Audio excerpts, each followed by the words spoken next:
Welcome to the No Name Brand Podcast. My name is Sashka Hanarappel, actress, singer, dancer, turned brand marketing, sales, and advertising strategist who brands your soul. And each week I bring you an inspiring person or message to help you discover your undergod. Turn up your leadership notches, challenge the status quo, because you're fast and furious with a powerful message to share with the world. Thank you for taking time out with me today, and without further ado, let's get our creative and wisdom juices flowing. Yabba dabba doo, folks, we're back with moi, your host Sashka Hanarappel, for this week's No Name Brand Podcast, where I interview movers and shakers who are being the change they want to see in the world. And today's guest, people, is no exception. Nope. He is obsessed with crepes. Used to be socially awkward, shy, and introverted kid with no friends. Has built relationships with influential mentors like Ramit, Sethi, Derek Halpern, and Selena. And also went from being a skinny fat entrepreneur, if that's actually possible, to squatting 500 pounds and winning 3 gold medals at national powerlifting competitions. Hold up, Sashka. What's this got to do with movers and shakers in the world? Glad you asked. Our next guest dreamt of being a manager who drives fancy cars as well as becoming an astronaut because they were cool. But today, he combines his minion personality with his passion to build an online university that teaches people skills that they're not being taught in schools, like running an online business, becoming more productive, social skills, etc. Now you may be thinking, yeah, Sashka, heard about those online universities before? Yeah, me too. But our dude has a 50% plus completion rate, which is pretty awesome because it means successfully writing a 10,000 plus word ultimate guide over the course of 14 weeks has paid off. And that's just the beginning. So what do you say we dive into our episode with the one, the only, and I hope I get this right, Primoz Bozic. Hello, Primoz. Thank you. Happy to be here. As you're going through this introduction, it's like one of those boxing matches when like the boxer walks in and like, the one and only. So that's what I'm imagining. I just want to say, awesome introduction. I might have to just replay this recording like over and over again. It's like your motivation for the morning. Yes. I'm this person. Go. My alarm clock. That's my alarm clock now in the morning, right? And then got the music going. Yeah. It's so good to have you here. And it's great to have actually met you online, or basically met you online, seen you around. Now you have a great rags to riches story. Yeah. Share it with us. Sure. So 2012, 6 years ago, I think it's 6. Yeah. I was working as a programmer. I was 20 years old. I was studying computer science. I think it was in like second or third year of doing that at university. And I was working as a programmer in a cubicle. I was earning $7 per hour, which for Slovenia is pretty good. It's not bad to earn $7 per hour. It's more than most college students make. And the average salary here is around, I think, $1,000, something like that. So it was pretty good. I was doing pretty well. But then I had this one conversation, I remember, with a coworker. So here was this guy. He was about 20 years older than me. He's been with the company for, I think, approximately 20 years. So he joined it when it was super, super small, and then it grew to like 500 people. So when he joined, he told me that he was actually one of the best programmers in Slovenia. I think he created his first Slovenian video game. He got all the best projects. He joined this company. He wanted to make something amazing in the world. And it was interesting for me to see him there 20 years later. He was working in the same cubicle as I was. He was working on a project he wasn't really interested in. And he had his wife and kids. He was stable. He wasn't moving anywhere. But what really blew my mind was we somehow started talking about salary, and I realized he actually made less money than me. What? At the company. Yeah, it was crazy. He made less money than me, and I was a college student working at the company for a month and a half. Oh my God, slap in the face. Yeah. I talked to him like, why don't you start a business? And he's like, well, I would, but I feel like it's so far already because I have bills to pay. I have kids. I have a wife. And he kind of like gave up on his dreams of doing something incredible. And in that specific moment, I realized I don't want to be that. I don't want to experience that story of relying on somebody else, of building somebody else's dream. I wanted to be in control of my life. I wanted to be in control of my income. And I wanted to do something bigger than just program in a small cubicle. I had this dream of like traveling the world and going to these places I saw on TV, like Thailand, like really experiencing the world in different cultures. And I didn't know how that would look like yet, but I knew I didn't want to be stuck in that place anymore. So that's how it all started. That's amazing. So where did the skinny fat entrepreneur come from? That was a little bit later down the line. So if you fast forward, I was able to build a couple of online businesses. My first online business was around helping online poker players become more productive. Where Wow. I can go to expert in the industry because I wrote this ultimate guide to poker productivity that got about 200,000 views. It got translated into 7 different languages, from Spanish to Italian to Portuguese. Wow. Yeah, and it's still available online. If you Google poker productivity, you'll find it. And it's on an online forum, so I didn't even have a website. So that kind of like helped me set up my first business because I wrote that guide and people all of a sudden started coming to me. They were like, oh, you're sharing amazing advice. Can I hire you? Can you help me one-on-one? The forum then came to me and they were like, well, you're producing amazing content for our readers. Can you do some webinars for us? Can you do some videos? Wow. And like, I was like, sure. So that became a freelance gig for me on a coaching business. And in my first year of business, I think I made about $38,000, like first year of online business from starting that idea from the ground. So that meant all of a sudden I was making 4 times than what I was making before, doing something that I actually enjoyed. That was great, but here's where the skinny fat entrepreneur comes in. As I got more and more excited about work, I spent less and less time actually taking care of myself. So in the past, I used to breakdance a lot. I would go to these break classes with some of my friends. I would spend like 3 hours a day there. But then all of a sudden, when I was running my business, when I was having client calls, I couldn't justify doing that anymore and just going and breakdancing like all the time. It just wasn't possible. It didn't fit my schedule anymore. So I stopped doing that. Well, on the other hand, I'm a big foodie. You heard I love crepes. I also I love fine dining. So I love tasting menus. I love going to amazing restaurants. And I think back in 2012, like compared to now, it was really cheap to do that in Slovenia. Like you could go and have a really good tasting menu of like 12 courses for like $50 or something like that. Yeah. So imagine doing that like 3 times per week. I was also obsessed. I still am obsessed. I just don't do it as much anymore with sweet wine. So every second night, me and my girlfriend would go. By the end of the day, tasting menu, 12 courses, bottle of wine. Do that for a few months. You know what happens? You become a skinny fat entrepreneur. So that's how that happened.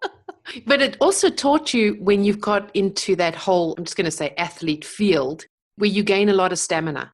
So what drives you within your business and your life? That stamina? Or does money drive you? Or is it passion driving you? What's driving you? I don't think money drives me, honestly. I've tried setting financial goals in the past, material goals in the past, never made me do anything. Like for some people it works, for me it's not. Passion, yes, although that's something I'm still figuring out myself. Because I think passion is, even though I am very driven and passionate, I feel like that's one of the areas in which I have the biggest opportunity for improvement. Because I see, for example, you, even when you start the show, like you're so passionate, that's a little bit hard for me to get out of myself. Because I feel like I had those feelings when I was young, but then over time, like through high school, through work, I kind of bottled them up inside. And when I became this very socially awkward kid, like all of these feelings I have, but it's very hard for me to express them and also to feel them sometimes. It's a lot easier to just bottle them in somewhere and not use them. So that's why I'm learning on using more, but I don't think that was the best driver. What I do think drove me was 2 things. One, curiosity. I think, especially when it comes to business and now powerlifting as well, I've just been a very curious person. It was like, oh, what happens if I do this? What happens if I do that? It wasn't as much work as it was just learning and trying out and being curious about life. It's like that child's mentality that we hear about. I think when it comes to business, I had a really good way of bringing that out of myself. So that was the first thing. And then the second thing is I'm super competitive. Like that means I'm competing in powerlifting competitions and I love winning. I love being on the stage. I love being on the platform and winning the gold medal and then experiencing those emotions. So that's what I love. And it's the same thing in business. And I realized that I function best when I'm competing with something. It can be competing with myself. Like I love doing things that have never been done before or that have very rarely been done before. For example, a year or so ago, I really struggled with writing. Like I had this writer's block. I just couldn't get myself to write. I spent more time thinking about writing than actually creating content. So the obvious thing I do, I give myself a challenge to write 100,000 words in a month. And I did it. So it's basically write the book in a month, right? So I did a product launch. I created so much content that my audience was like, I love this, but I can't keep up with it. But I did it. So those are the kind of things that get me running. And it's the same thing right now. For example, we're in this online program, Impacting Millions from Selena. And we have these accountability groups, it's called, where essentially you have like 4 or 5 people who will try to get as many publicity opportunities as possible. And that is working really well for me. It's working really well for me, not just to kind of compete against each other, but also to compete as a team. So also, every time we play board games with friends, people will say, it doesn't matter if you win or lose. And I very much disagree with them. It's like, nope, if you're playing, you gotta want to win. If you're just playing to play, like, I don't want to play with you. So I've always been a very competitive person. I think that's what really drove me in sports as well as in business. And again, not to kind of like make other people lose, but it's more to really get the most out of myself, to push myself to the next level that I'm not capable of yet. So those things I think really drove me. It's the curiosity and it's the competitiveness. I love that. And curiosity, do you have like, I don't want to say planned, but at the same time, for lack of words, a planned curiosity? Because you've been in business for 5 years now. So 2012, You said, so you've been in business. So how many businesses have you had? And with that state of curiosity, there has to be some kind of boundaries. So it's pushing the envelope across the boundaries for the curiosity. But is there some kind of, okay, because you're just going with the flow. Where's the state of being? Where are you in a state of being instead of in a state of doing? Yeah, I think that's a great question. And I'm going to try to answer it as best as possible. Because again, like some of these things are a little bit difficult when you talk about state of being. I'm like, I don't know what to talk about. But I will give you what I think is the best possible answer. So I've built a couple of different businesses and they were all related in some way. So first was productivity for poker players. I then transitioned out of that because working with poker players, first of all, you help people take money from other people without creating any kind of value in the world. And in the beginning, it was great. I made a decent amount of money. It was fun, but then it became about more than just money. Because when you make like $4,000 a month in Slovenia, you can live like a king. Outside of maybe driving a really fancy car and having this penthouse apartment, you can do anything. Like you can travel, go out to fancy dinners, you can do whatever you want. So when money, like it was exciting to make a lot of money in the beginning, but when that stopped being a motivator, I realized I don't like working with these people who just stay in their homes and they take money from other people. And also I realized when I was talking to my friends about my business or like anyone that I'd meet and I would mention what I'm doing, I would get so much pushback because they're like, oh, so you're a gambler. And I'm like, no, I don't play poker. I work with these people. Well, but you're still a gambler. It's like, how am I still a gambler? So I had to go through that conversation like over and over and over again. And I wasn't excited to talk about what I was doing to other people. And it was frustrating because I wanted to be the person who's speaking on these big stages. And when I got to know more online entrepreneurs, I really wanted to be like them, to make this big impact in the world, right? But didn't feel like I was doing that. So I transitioned out of that and I said, well, I want to help entrepreneurs and executives with productivity. And that wasn't super specific. It wasn't as niche, but it kind of worked. So I was able to build this online following. I was able to create a couple of online courses. So I ran a business around that. Then that moment came when Ramit Sethi came to me, who became a mentor of mine then. Like I took a lot of his online courses. I went to his in-person events. I always took action on the advice he gave me, and I was able to build an online business with his advice. And he said, well, Primozs, you're doing amazing at this. And we have this program, it's called Zero to Launch, where a lot of people try to build online businesses, but I think they need help. Would you be able to coach them and help them build online businesses faster? So I was like, okay, that sounds exciting.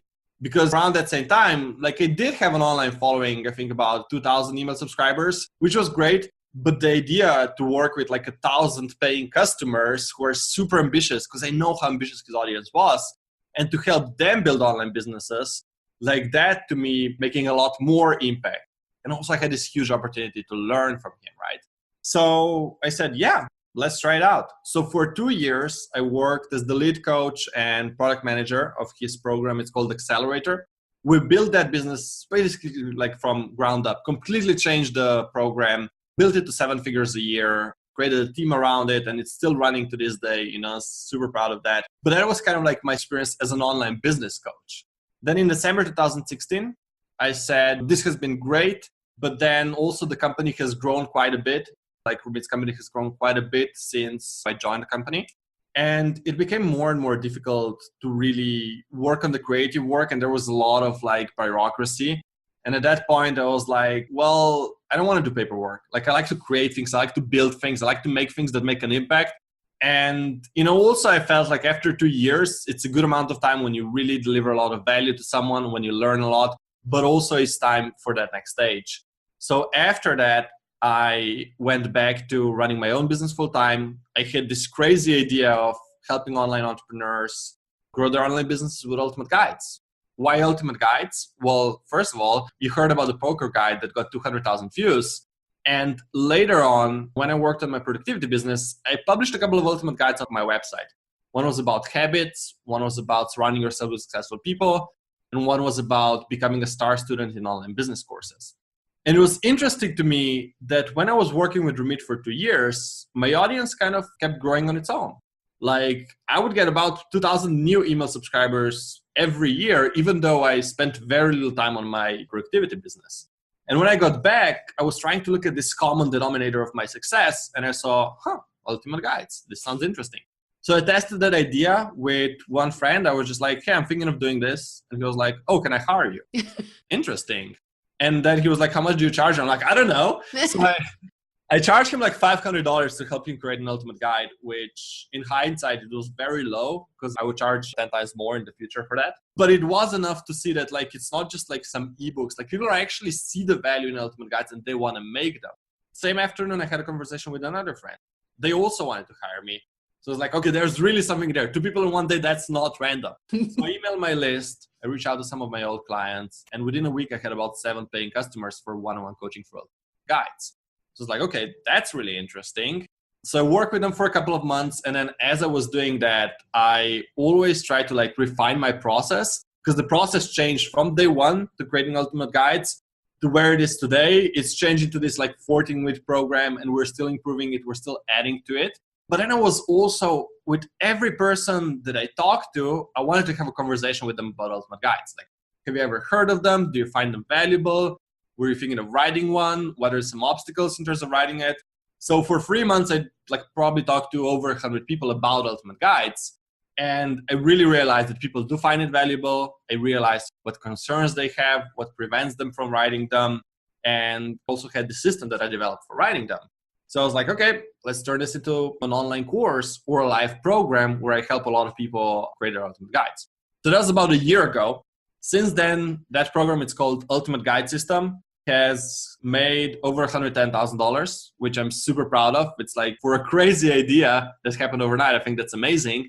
And as you said earlier, over 50% of people who go for the program have actually written 10,000 word ultimate guides, which is not easy. And a lot of those ultimate guides are like 25,000 words. 46,000 words long from one of my students recently. And a lot of these people also have full-time jobs. They're doing it as a side hustle. A lot of them had like no website beforehand. They've written an ultimate guide and got 1,000 email subscribers within a month for 6 weeks of publishing the guide, which again blows my mind because that's very, very hard to do without paid advertising or anything like that, and always kept blowing my mind. So back to your original question, these are kind of like the few different businesses that I built over the time. Now my curiosity. Curiosity can serve me really, really well because I get to try out new things. I get to experiment. I get to follow through with these crazy ideas that I have. And a lot of them are crazy ideas that turn into 6-figure businesses. So I think that's great. The downside of curiosity is that sometimes it can take away from your focus and grit and really staying with one thing for a longer amount of time. For example, with Ultimate Guides, like I thought it was a great idea, but then after a year or so of working on them, I got kind of bored of it. And I was like, I need something new. I want to do something new. I want to build a new online course. And I think that's great. And I could do that. And I have done like a couple of different things in my business to keep things exciting. But I also realized that I didn't want to be this person who invests a lot of time into developing something and then moves on to the next thing. That's really maximizing the potential of my business. Like, 6 figures is nice, but how can I turn this into a 7-figure business? So that I think is one of the big blocks I had because I would just get bored. I'd be like, well, this isn't interesting anymore. I would lose that curiosity. So what you can do to combat that, if you've ever been in a situation like that, what worked really well for me is instead of thinking of curiosity as like, I need to do something new all the time, you can think of it as deepening your understanding about a certain subject. It's like, yes, I know a lot about ultimate guides, but then how can I make them even better? How can I, again, engage my curiosity in a very intentional way to become an even bigger expert in this area? So as soon as I started thinking about it in this way, I saw a lot of opportunities. Like one of my clients, Heidi from Successful Fashion Designer, she wrote an ultimate guide, published it as a blog post. Then she published it as an ebook, which is what we recommend for our students. But then she took it a step further. So I'm going to show you something what she did. So this is actually an ultimate guide. It's an actual book that I'm holding in my hand. It's like 157 pages. So it's an actual paperback book that she printed. Like, it looks beautiful. Like, it's a freaking book, right? Like, I mean, it makes sense because it's a long ultimate guide. And like, she turned it into a book. She turned it into a Kindle version. She turned it into an Audible version. So she's selling all of these different variations. So the curiosity comes in when I think about, oh, maybe I should learn how to do that. And maybe then I can teach it to my audience. Or maybe, for example, with SEO, like I haven't really dug into SEO as much as I wanted to. So again, like how can I dig into SEO, really understand it inside and out, add that element to my program to make it even better? So then I get excited about the same subject that became a little bit stale, but it became stale because I stopped learning, because I started stagnating, because I just talked about the same things over and over again. And you can find that novelty within the area of expertise. And that's, I think, how my curiosity can really help even get it out of like jumping from one thing to another. You mentioned that the curiosity can go sour if you lose the focus. So what's your focus? Where's your focus that keeps your curiosity, I don't want to say within the boundaries, but keeps you focused? Because it can also go sour. Like you can have a lot of curiosity and start off a lot of things, a lot of ideas, and none of them ever work. And that all you do is just become this obsessed, curious person just trying to make ideas work. I mean, you have a lot going for you, and these ideas actually turn into something and into a business. And yeah, what is your focus in your business? So where are you going that you can play around with your curiosity a lot? So you can have a gazillion ideas, the ultimate guides, you can do the SEO, but what's the focus in the business going forward? Yeah. Well, for me right now, it's very simple. It's get even better at ultimate guides and get even more people into the program. Like, it's very simple. So that means getting media attention. Like I was just on Forbes recently. That means going on podcasts like this, just putting myself out there more. That's one of the things that I wasn't great at in the past. Like I felt like I could really put myself out there more, but it's like the shy, introverted kid that wants to just close sometimes and not reach out to people because he's afraid of being rejected. Like working through that, that's my main focus for the year. And really, like a year from now, I want to feel like I've really done everything in my power, that I went all out on putting myself out there. So that's what I'm focusing on right now. And then again, making the program better. I do think it's a really good program already. Like one of the reasons why I'm so passionate, I am passionate about sharing the word about Ultimate Guides is that I see so many people have successes with it. Like people, even, from downloading my free ebook, they write Ultimate Guides, they get hundreds of email subscribers. I have so many students in my programs that, like an Ultimate Guide system, that maybe they get 1,000 email subscribers. Maybe they get 3 paying clients. And those are huge wins when you're just starting out with your business. But then we also have the bigger success stories of one of my clients, Nick, who's like a Facebook marketing expert. Like he wrote a couple of Ultimate Guides, and in a year he got, I think, $40,000 of consulting work. And now his business has really skyrocketed since then this year. But then like the Ultimate Guides were a foundation for him. And I really feel like there's so many people out there that are really, really good at what they do. Maybe they spent a couple of years, maybe they spent 5, 10, 20 years studying something, whether that's writing children's books or whether that's personal style or finding a job in international development, whatever it is. Like a lot of people have this knowledge, but it's in their mind. They never really show it. And maybe they're not ready to write a book yet, or maybe they don't want to go through the process of self-publishing or like finding a publisher or writing this huge book, which is a huge task, but they want to create something remarkable that's going to put them on the map. They want to create something that's going to help them go from saying they're the expert to showing people that they're the expert.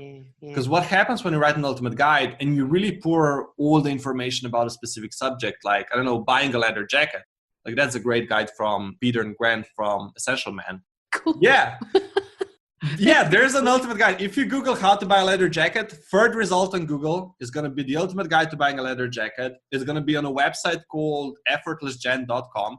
It's going to be from my friend Peter. That was the biggest piece of content he wrote in the beginning of his business and got him over 1,000 email subscribers within a month. He had a website, but it was about personal development. Like, it jump-started his business. It's like there's so many stories like that. And the beauty of Ultimate Guides is because you're really giving everything away, because you really genuinely want to help people and give so much information out there, people are like, this guy is amazing. Like, he helped me buy a leather jacket. I literally went for his guide, went to the store and bought a beautiful leather jacket. Whereas before, I would have to read 100 articles and I would be more confused than know what to do because there's like 5 tips, 5 great leather jackets. It was like, what do I look for? What's the difference between a $500 and $5,000 one? I don't know any of those things, but his guide helped me. So when somebody does that for you, when they help you actually get a specific result that you were looking for, who are you going to turn to for help? Them or this random guy on the internet who said maybe sending you some ads or something like that? Well, probably the guy that you already trust. And then you can expand on it. Like Peter, he built this course called The Essential Wardrobe because it's not just about buying a leather jacket, right? It's also about building your whole wardrobe. Well, what about chinos? What about t-shirts? What about top coats and all of these different things that maybe I didn't know how to pronounce right now. But it's like people, when they see that you created something amazing, they want to work with you. So even if you're a freelancer, a consultant, a coach, Ultimate Guides can be great. Like, I poured all of my expertise into my Ultimate Guide to Productivity for poker players. And people still wanted to hire me because they were like, well, this is great, but can you help me with my specific problems? Even though all of my knowledge I felt was out there, people still want access to you. They want the accountability. They want personal access. They want to just talk to you. So you can use these Ultimate Guides to really get people to buy into your vision, to trust you, to like you, and then to want to invest in you. And I don't know what the question was, but I went on a little bit of a tangent here. That's fine. I apologize. It's fine. But yeah, that's why I'm excited to let more people know about Ultimate Guides, because I think like so few people know about what they are and what they can do for you. And that's why it's okay for me to be focused. And it was hard to be focused. I had times when I was all over the place, overwhelmed. I was like, I want to do this and this and this. And what do I focus on? I don't know. And at that point, I would usually have a conversation with one of my coaches and work through it. And that helped me get clarity and get that focus back.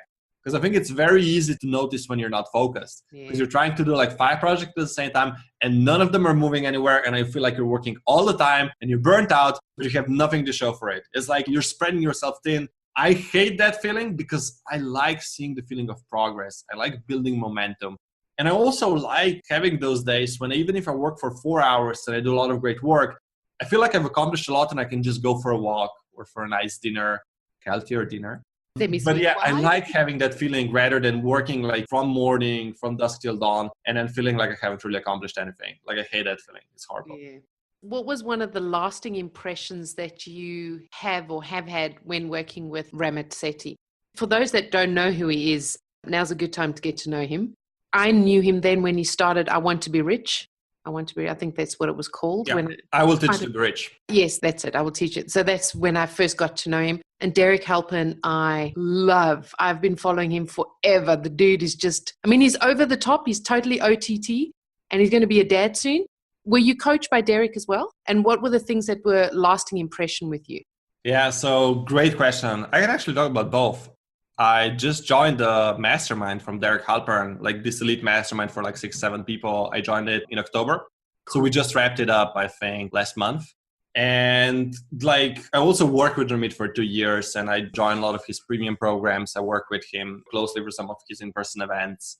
And both of those experiences were great. Like I can talk for them one by one. So first of all, with Ramit used to be more loud, I guess. And he made a lot of jokes. Some of them were maybe a little bit over the top.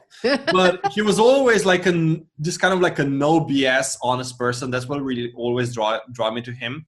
And for a long time, that was his brand. He was saying like, oh, if you're not going to do this, then just go away, just unsubscribe and things like that. Like that was his initial impression.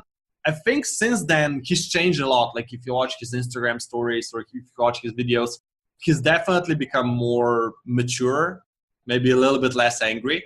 But even when I worked with him, which was like in 2015, 2016, The person he is behind the scenes, it is different. He's one of the most caring, understanding, empathetic people that I know. Working with him and seeing him run his weekly calls with his company just always showed me how much he cares about the company. He was always creating this big vision. He always was open for helping you out. Regardless of where you were in the company, if you needed his help, you knew how to get him, and he would always find the time to speak with you. He would also fly his whole team to places like Vegas and Portland. And I remember going to Vegas with his company, for the first time was just this incredible experience. The whole company would fly there. We would see Cirque du Soleil. We would go party at this club until 5 a.m. together. We also did meetings and stuff. But it was just this, almost like a once-in-a-lifetime experience of, just bringing a lot of cool people together. And he was always so abundant with sharing his time, sharing his expertise, and really helping you out. So I remember Ramit as, this really caring person, which, again, if you just watch some of his videos, it might not come up that way. But he's a really, really nice person. If you ever meet him in person, I think you'll get the same impression. One thing that I learned from Ramit was definitely this feeling of striving for excellence. Because if I look at my courses, remember I had this productivity coaching business for entrepreneurs and executives. So I created a couple of online courses between $50 and I think $500 at that time. And the process looked like, well, I'm going to create this course and I'm going to make it better and make it a little bit better. But I would just set it and forget it and sell it on Evergreen. And it felt good for a while. It felt good to wake up in the morning and just see money in your bank account and be like, oh, this is great. And see that PayPal notification on your phone. That felt great to a certain extent. But then what really killed me after a while was just seeing how few people follow through with my courses. Because I would go into Zippy courses and to the membership area that I have set up. And I would see people go for 10% of the course. And I would never hear from them. There was no case studies. There was no success stories. I was selling this course, but I had the hard time actually coming up with testimonials and case studies for it. So even though it was selling well, there was something missing there.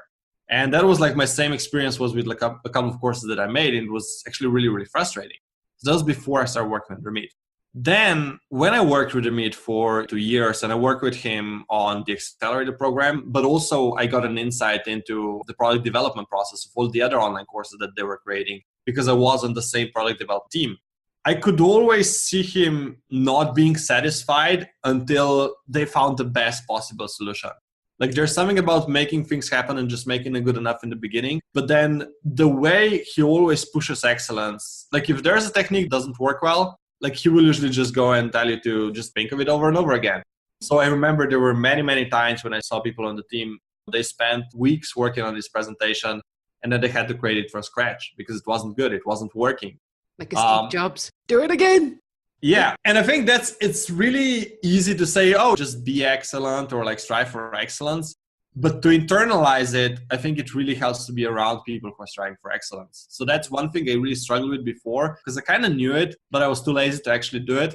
But then being in that environment for 2 years, that was so helpful because I really realized that I couldn't create something that wasn't excellent anymore. If it wasn't working, I would either kill it or make it really good. That's why with Ultimate Guide System, we keep improving it. We keep listening to customers. I take notes of all their feedback. My VA keeps collecting feedback for me, even when I'm not around. And I still think there's so many ways in which we can make the program better because even though we have a 50% success rate, I'm always thinking, well, how do I make this even higher? What about the 50% who bought this online course for $1,000 or $2,000 and they aren't benefiting from it? How can we help them? And sometimes maybe there's really nothing you can do because you try to reach them 7 times and they just never get back to you. But even then, it's where did we go wrong? What happened? Did they not get engaged in the beginning? What's the issue? How can we improve the onboarding? Asking all of these questions, I wasn't asking these questions before working with Ramit. I think that's probably the number one lesson I took away from him. There's a lot more, but that's the one thing that I think really helps my business and helps me create amazing courses and programs. Because before I'd be just either I know everything or I was afraid to reach out to customers and hear about things that were not working well. So that's one for me. When it comes to working with Derek is a little bit different. Him and I met even before the mastermind. I think Ramit even introduced us at one of his events. And then we kind of chatted a little bit. We chatted about fitness for a while because he was on the strict diet and I was on a strict diet. Right. Yeah. We would go for walks in the Central Park sometimes just to talk, to get to know each other a little better. So we met a couple of times. And then finally, I joined his mastermind last year. So Derek, he likes to call himself a loud and obnoxious person, right? I don't think he's obnoxious, but that personality that he brings through videos, he's like that in real life. Like when he goes to a coffee shop, he's like, hey, what's up? You know, and it's like, he makes this like weird jokes or whatever, and he walks around with his blazer and sweatpants and $5,000 glittery Gucci shoes. Like he is that personality, and he walks around like this little penguin. So that part of his personality, that's always there. He's not playing that. He did work on it. He did amplify it. And when he's tired, maybe he's not as much like that. But that part of personality is definitely him. The thing that you don't really see, which I have seen even before his mastermind, was just, you know, how caring he is as well. I think he isn't a very, let's say, social person. He doesn't really like talking to people as much. He's not like Selena who's just like, let's talk to everyone and make everybody win. I don't think he's that kind of the person, but he really, really cares. Like, you know, I remember this one situation when I was with Joanna Galvao, who's like a designer. I think she also designed something for Selena and for Derek and for Louis' house. So she's a great designer. And it was random. It was like we were at this dinner. We were grabbing some meatballs, I think, with Derek, with Louis' house. Maybe there are a few other people. I think Kim or Luna as well. And we're just hanging out. And then Derek was like, well, let's go to this speakeasy bar. So we would go to this bar. We would keep talking. He would buy us tequila shots at 2 a.m. So we did that. And then he was like, let's go party. So I was like, okay. So we went to this club, like, I don't know, it was a rave club. It was something crazy. I didn't really like the music, but kind of kept hanging out. We kept dancing. And in that moment, he was like, hey guys, like he was talking to me and Joanna, I think, who were just there with him. He was like, you're two of the most hardworking people that I know. And really, if you need anything, like if there's any way I can help you out, just let me know. I'm here for you. And he always stood up to that word. That's something that you don't know about Derek. Maybe doesn't let a lot of people in, but the people he does let in, he's really caring. He wants to help. Like I had so many conversations with him because he's the person that helped me work for social skills. Because I kept bugging him. I kept sending him Facebook messages. And I was like, Derek, you said you're going to build a social skills course. When's that coming out? I was like actually the reason why he launched a beta course on social skills, and I joined that, of course. Then I don't think he's ever going to be launching that, but we had this like program of working for social skills, and he would help me with Facebook messages, he would help me with storytelling, with social skills, and he really helped me go from this person that's like super shy, super awkward, to someone that is not afraid to be himself, not afraid to be a little bit silly or make some self-deprecating comments or make some funny, silly jokes. Like he really helped me with that. And even now with his mastermind, like he was always available there for help. Like whenever I needed extra help, he would never say like, no, I'm too busy or whatever. You know, he would always help me out. So that was the experience working with him. But what I learned from him is maybe a little bit of a painful lesson, because like I worked with Ramit and that did a lot of things for my business. Like it was getting credibility. It was getting extra traffic, but people would learn about me. And led to a lot of easy sales because like, you know, Primozs worked with Ramit and like he's good. So I should learn from him. You know, he's a business coach. Ramit taught him. So he's good.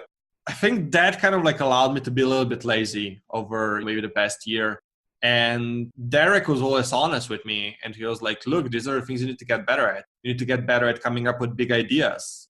You need to get better at developing your own expertise and not just like piggybacking on other people's brands and expertise. So he was very honest with me. And he would also tell me like, look, this is what you got to do. Like, you got to put in the work. Like, you got to develop that grit. You got to reach out to 100 people and try to talk to them about ultimate guides, whether it's for podcasts or whatever. You got to reach out to these companies and do partnerships with them. These are the things that you haven't really done. He didn't say it in those exact words, but I knew what was true for me. But he was like, these are the things that you haven't really done. And these are things you kind of need to do. Like if you want to build up that traffic over time, if you want to rank higher on Google. And it sucked because I was like, can't I just do this anymore? Like this is comfortable. But he was like, no, like, dude, you got to do that. And we can keep talking about these things. You can keep talking about these things, but you need to put in the work. You need to learn how to come up with better ideas, sticky ideas, great big ideas. Like I can give you feedback, but I can't do it for you. I can't go through this process for you. So he was always very honest and candid with me, but also very caring. So in one sentence, he was saying, look, you got to do this shit. But then also if you need help, I'm here to help you. Just another example, like I messaged him recently because I wanted to be on Jill Stinton's like Scrutiny 95 podcast.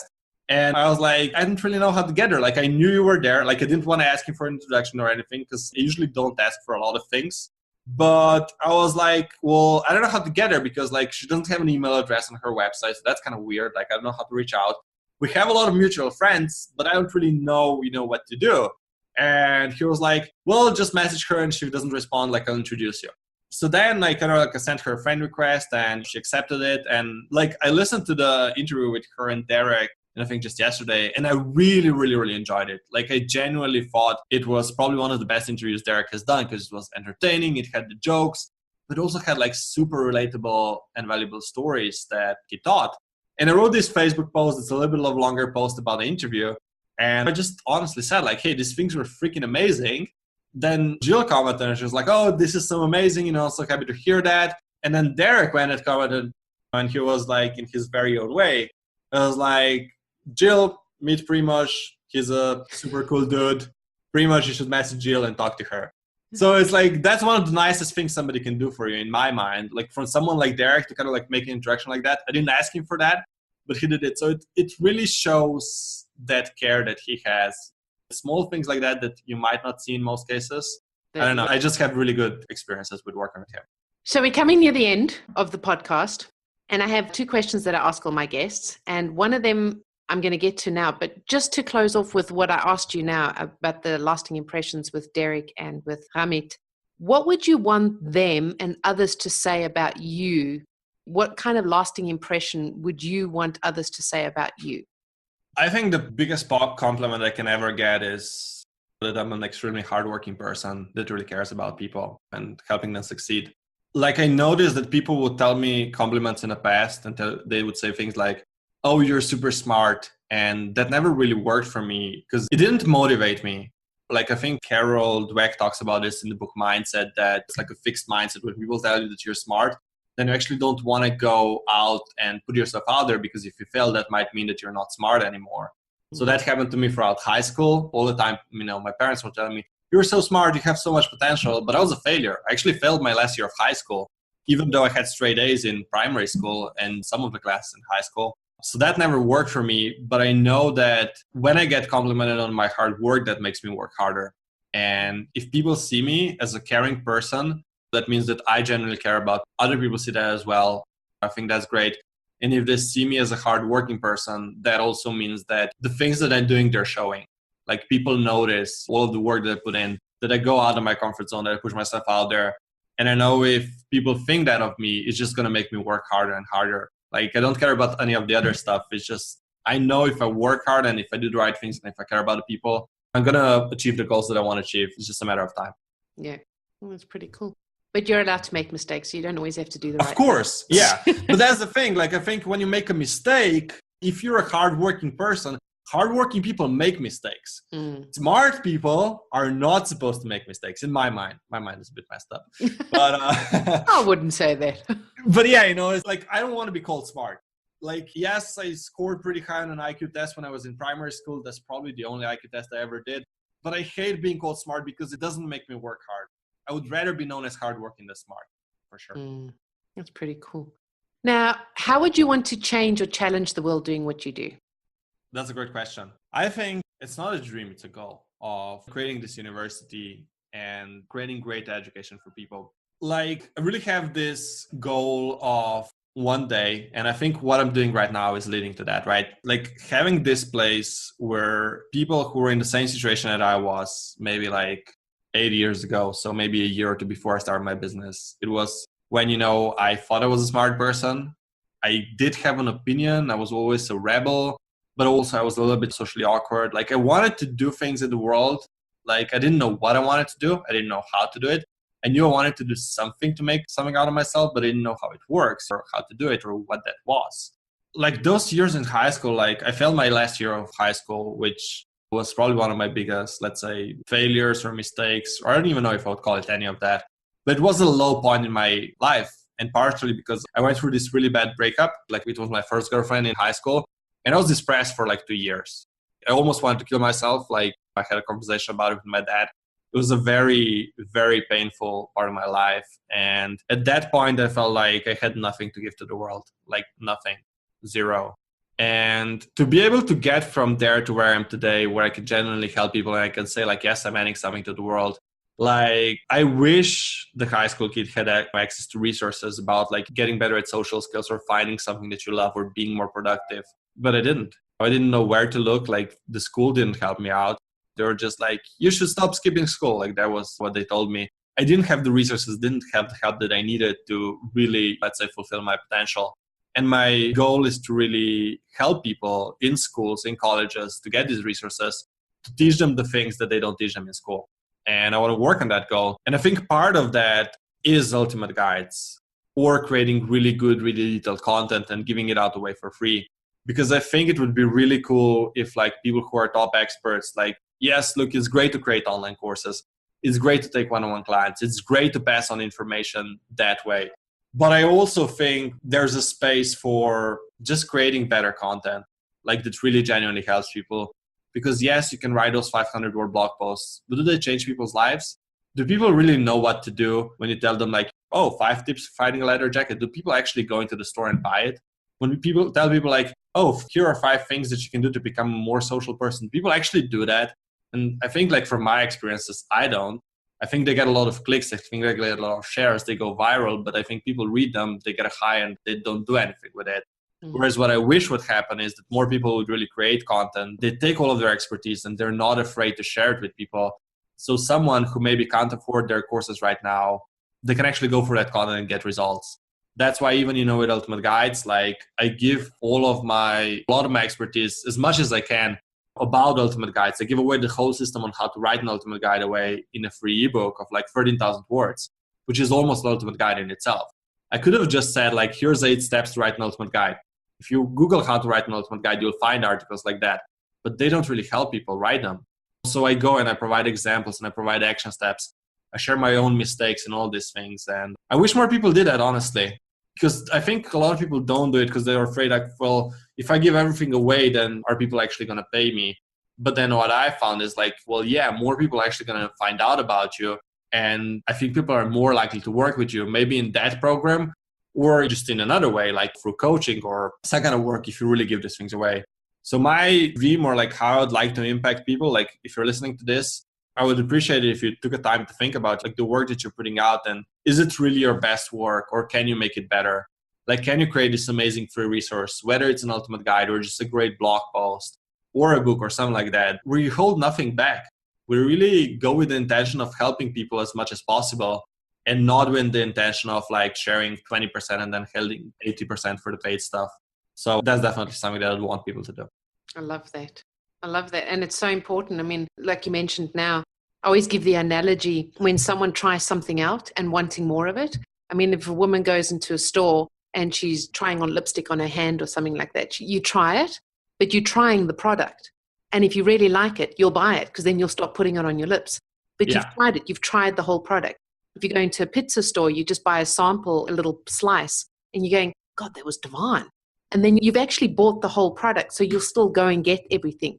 So giving away what you have isn't going to mean that you're never going to get anything back. You're just giving a slice or a try of it, that the whole experience is still to be bought and still to be experienced. Yeah, and it's like, this just reminds me, I have to share this because I'm a big foodie, right? I don't do that much sweet things now, but I do have a big sweet tooth. And yeah, it's just like all the best ice cream stores that you go to, they let you sample as many things as you want to till you can find the right ice cream, because they know if you're going to try it out and if you really love it, and if they give you that kind of service, you're going to keep coming back. Not one time, but like a lot of times. So you'll notice in premium ice cream stores, they do that as well. Like they're like, sample as much as you want to. Here's a spoon, just dig in, right? But then you'll keep coming back. When friends come over from another city and you take them for ice cream, you'll take them to that store. And it's like the exact thing. Like they're giving their best stuff away for free. They're getting a taste of it. But even if you write an Ultimate Guide, you're never giving away access to you. You're never giving people a community. You're never giving people accountability. So they can still get all of those things that they need to succeed, right? They're getting the information. They're getting your expertise, but they're not really getting you, because it's hard to give them you for an Ultimate Guide. But it's like they're getting part of you, right? They can get the rest if they join one of your premium experiences. Exactly. So fill in the gaps for me. These are 3 of my values. Creativity for you is? Creativity for me is just putting your ideas out into the world and not being afraid to do that. Cool. Passion for you is? Something I need to get a lot better at, but I think something that can change the world. Cool. Wisdom for you is? Something that makes me think of my friend Mark Aarons. Mark Aarons, 80/20 Solutions. The reason why I mention his name is because if you talk to him or if you ever hear him speak, you'll think of him as like wise wizard in a tower. Like that's the experience of speaking with him. That name comes to mind when you talk about the wise stuff. That's so cool. Primozs, thank you so much for being with us here today. It's been extremely entertaining, and I'm going to be digging in a little bit more about Ultimate Guides. And I'm sure that you have for us as well, and for the listeners, a link to finding out more about Ultimate Guides. And you can also find out how to hook up with Primozs on social media, online, offline, all his links, his favorite book, his favorite quotes, and getting in contact with him and taking heed how to change or challenge the world. Check your content. Don't be afraid to actually put yourself out there. The worst thing that could possibly happen is that someone will want to work with you. Imagine that. Oh my God. Thank you so much for being here with us today. Yeah, thank you so much for having me. And yeah, like there's going to be a free gift. You can find it in the show notes. Don't go to my website by trying to typing in because, well, like if you go to primozbozic.com, it's just really hard to write that, right? So rather just take the name and surname from the podcast episode and type that into Google and you'll find it. Exactly. Yeah, cool. Thank you so much. And thank you for the listeners for listening. I'm looking forward to being with you again next week with the No Name Podcast with moi, Sashka Hanna-Ruppel. Have an awesome week. Bye-bye. Bye. Dang, that was just supercalifragilisticexpialidocious. I enjoyed having you on board, and please do me and you a favor. Head on over to iTunes, SoundCloud, or Stitcher. Click subscribe, and a super bonus, leave your review and you stand a chance of being announced and advertised on the show. I'm always striving to ensure that your brand is uplifted and empowered. Remember, done is better than perfect. So be sure to subscribe, leave a review, and send in your feedback too. You're the absolute best. Keep rocking.